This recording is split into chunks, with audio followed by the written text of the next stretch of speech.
Hello friends, मैं सचिदानंद आप सभी को अपने यूट्यूब चैनल पर स्वागत करता हूँ। दोस्तों, इसी टॉपिक पर बनाई गई एक वीडियो को मैंने अपने यूट्यूब चैनल से कुछ खास कमियों के कारण उसे डिलीट कर दिया है।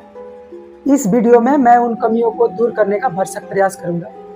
दोस्तों, हमारे देश में ऐसे अनेकों लोग हैं जिन्होंने नरेंद्र मोदी जी के प्रति अपना आभार व्यक्त करने की सीमा को ही पार कर दी है। जॉन स्टुअर्ट मिल, जो कि यूनाइटेड किंगडम के एक महान फिलोसोफर, पॉलिटिकल इकोनॉमिस्ट और पॉलिटिकल सिविल सर्वेंट थे, उन्होंने किसी भी देश में लोकतंत्र को बनाए रखने के लिए कुछ सावधानियां बरतने के लिए कहे हैं। उन्होंने कहा है कि किसी भी महान व्यक्ति के चरणों में अपनी स्वतंत्रता मतलब फ्रीडम को न चढ़ाएं या उन्हें कोई ऐसी शक्ति न सौंपे जो उन्हें उन्हीं के संस्थाओं को मिटाने की शक्ति दे।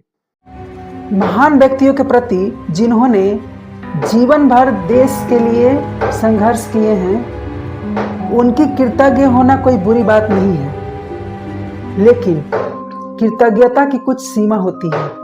तो जॉन स्टुअर्ट मिल का यही कहना था कि किसी भी महान व्यक्ति को आप कितना इज्जत करें, क्या लिमिटेशन होनी चाहिए। वैसे तो इस देश में अनेकों लोगों ने नरेंद्र मोदी जी के प्रति कृतज्ञता व्यक्त करने की सीमा पार कर दी है, लेकिन मैं इस वीडियो में 5 उदाहरण लेने जा रहा हूँ। आपने सोशल मीडिया पर देखा होगा कि एक औरत कहती है कि नरेंद्र मोदी जी उनके पति हैं, पिता हैं, बेटा हैं, उनके लिए सब कुछ है, भगवान है, वो कुछ भी करे वोट उन्हीं को दीजिए। ऐसा दूसरा एग्जाम्पल लेता हूँ। एक औरत कहती है कि मोदी जी के लिए मैं 500 रुपये प्रति लीटर पेट्रोल खरीदने को तैयार हूँ और 5000 रुपये का गैस सिलेंडर खरीदने के लिए तैयार हूँ। ऐसा ही एग्जाम्पल एक औरत महिला का लेता हूँ जो कहती है कि मोदी जी के नाम पर अगर कुत्ता भी इलेक्शन में खड़ा हो जाए तो मैं वोट उन्हीं को दूंगी। ऐसा ही एक आदमी कहते हैं कि बीजेपी सरकार में पिछले 10 सालों में महंगाई बहुत बढ़ गई है, कपड़ों की कीमत काफ़ी बढ़ गई है। देखो, मैं बनियान नहीं पहनता हूँ और चड्डी फटी हुई है, लेकिन मैं वोट बीजेपी को ही दूंगा। ऐसा ही एक और उदाहरण मैं सूरत से बताता हूँ।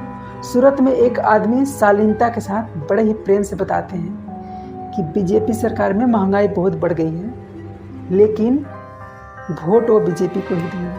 वो कहते हैं कि सभी चीज़ों का कीमत बढ़ गया है, खाने पीने की चीज़ों का भी कीमत बढ़ गया है, लेकिन खाने को तो कोई बालू खाकर भी पेट भर सकता है। ऐसी बातें वो करते हैं। वो कहते हैं कि मैं तो बालू खाकर पेट भर लेता हूँ। तो आप देखेंगे कि लोग मोदी जी को बहुत महान मानते हैं, लेकिन महान मानने का मतलब ये तो नहीं कि कृतज्ञता का हद पार कर दे।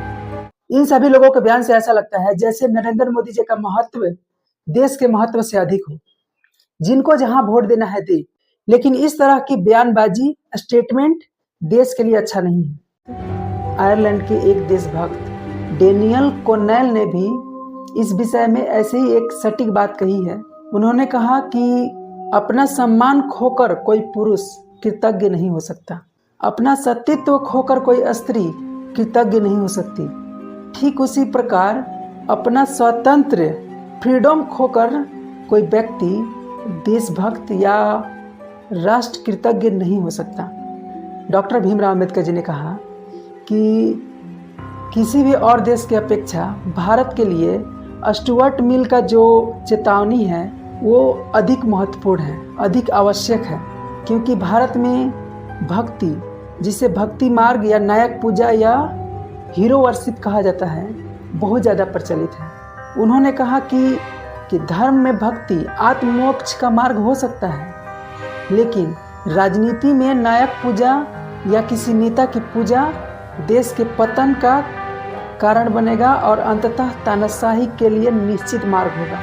रवीश कुमार, जो कि पुलित्जर पुरस्कार से सम्मानित किए गए थे 2019 में पत्रकारिता के क्षेत्र में, वो कहते हैं कि सलमान खान का, विराट कोहली का, आलिया भट्ट का, ये सब का फैन बनिए चलेगा, लेकिन राजनीति में किसी भी नेता का फैन बनिएगा तो ये देश के लिए खतरा होगा, लोकतंत्र के लिए खतरा होगा।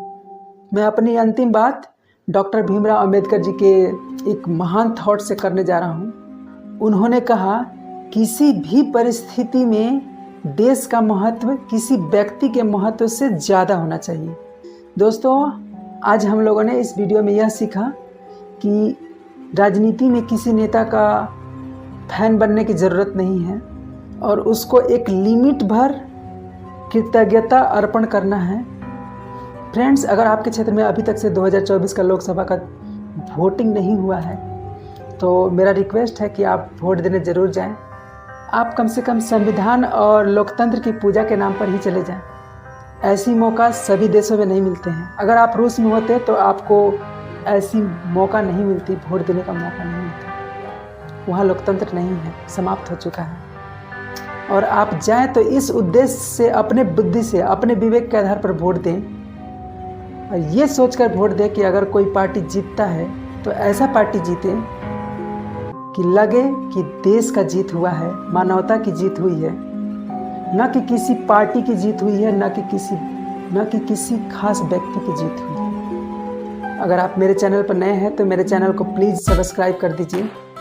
अगर आपको वीडियो अच्छा लगा हो तो इसे लाइक कर दीजिए, अपने फ्रेंड्स एंड रिलेटिव्स को शेयर कर दीजिए। धन्यवाद।